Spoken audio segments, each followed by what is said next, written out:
Sans merci pour le monopole des poteaux. On a des images. Oh, c'est laid, c'est laid, c'est laid, c'est laid. Mais quand comprendront-ils?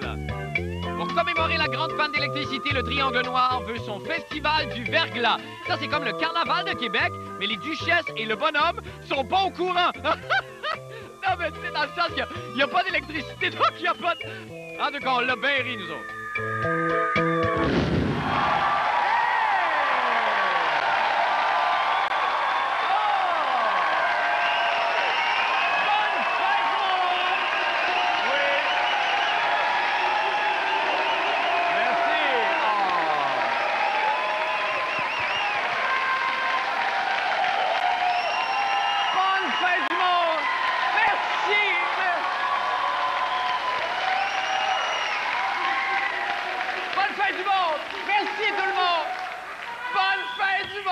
Bonne fin du monde, bon mardi, mesdames et messieurs. Tout d'abord, des nouvelles de moi. Vous êtes là, mes amis, vous êtes là.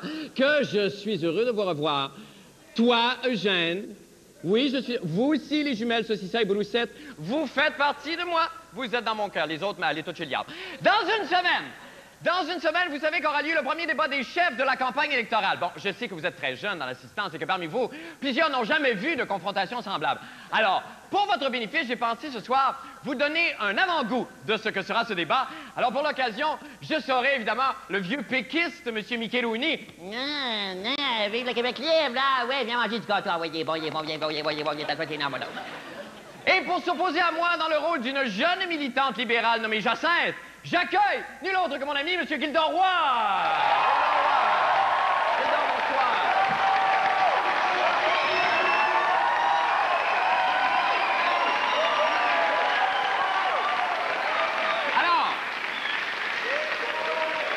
Alors, évidemment, chaque débat commence toujours de la même manière, c'est-à-dire, évidemment, avec une interminable obstination sur le système de santé. Et là, les opposants, en l'occurrence Gildor et moi, nous en profitons pour nous montrer nos bobos respectifs. Ah, c'est inacceptable que j'ai eu des cicatrices sur les bras, j'espère de la lacération pour tous le corps. J'ai été évalué lors du concert de Michel Louvain. Quand j'ai repris mes sens, les infirmières étaient épuisées. Le système est à l'envers. D'habitude, c'est à ce moment-ci qu'à court de bobo, le vieux péquiste saisit la poitrine de la jeune militante libérale. Celle-ci a répondu. Fin de la première partie. Enfin, ils prennent une gorgée d'eau.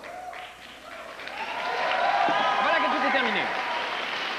Règle générale, l'électorat a déjà fait son opinion à ce stade-ci, mais là, la joute oratoire se poursuit quand le thème de la culture est abordé, ce qui donne l'occasion, évidemment, aux deux debaters d'esquisser quelques pas de danse.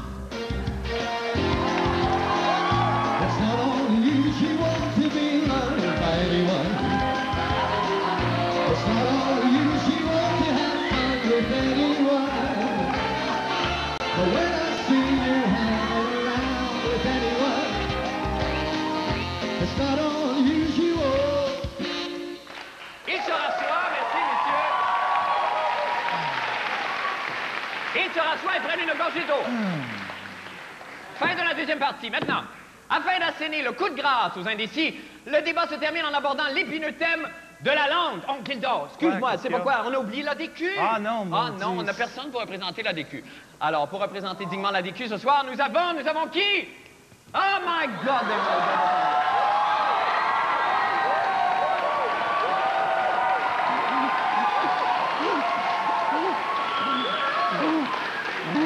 C'est Amélie Luce Gratton de Oka. Qu'est-ce que c'est ça, cette affaire-là? C'est bien lettre, ça. Mais je sais qui. J'y ai déjà dit, hein? Je te l'ai déjà dit que t'es lettre, tu le sais. Bon, elle sait qu'elle est lettre.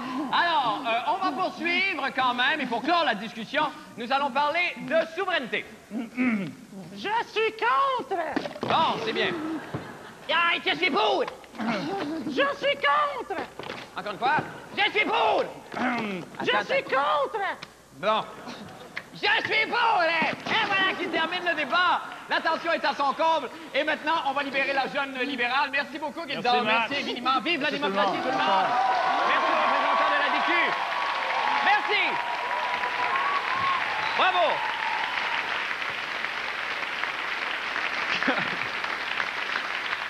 Que ce genre de démonstration fait du bien.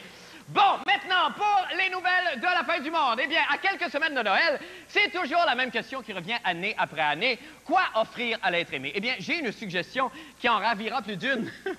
C'est le merveilleux recueil de 1001 blagues de poteau.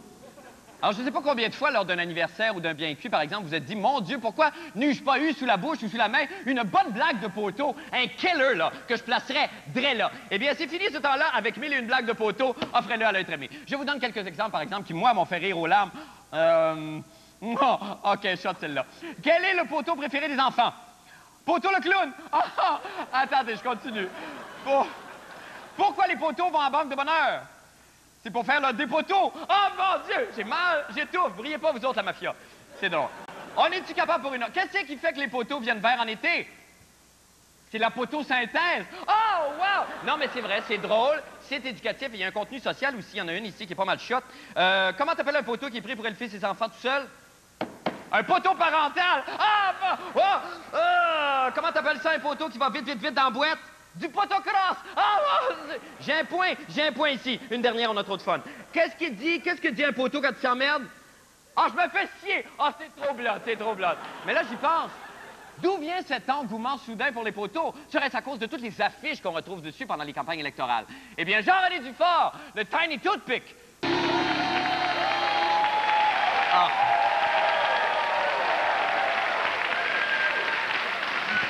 La fin du monde en bref, maintenant, un accident pour le moins inusité a secoué la station de métro Namur à Montréal dimanche matin, alors qu'une voiture de patrouille du SPCUM a littéralement foncé dans le mur sans qu'aucun autre véhicule ne soit impliqué dans l'incident. Bon, un porte-parole de la police a indiqué que l'agent qui conduisait le véhicule a été pris d'un malaise alors qu'il était fortement grippé. En ces temps propres au rhume et à tous les autres affaires là, qui fait qu'on met toutes nos vies en péril quand on mord sur le steering, nous aimerions vous faire une démonstration des dangers encourus par la conduite automobile sous l'influence d'un virus. On regarde. Alors, nous avons recréé à l'échelle, oui, au stade Percival Molson, une collision impliquant un policier à qui on a inoculé la grippe et une station de métro, ici interprétée par la populeuse chanteuse Lara Fabian. Alors, on regarde évidemment ce qui se passe.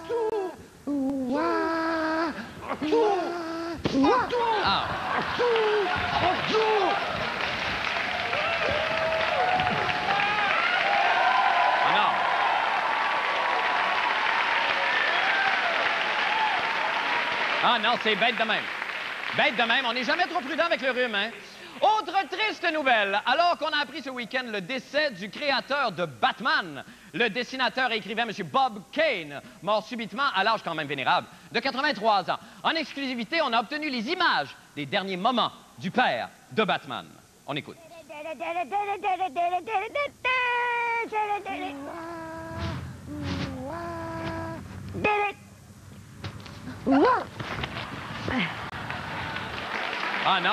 Non, bête de même, hein?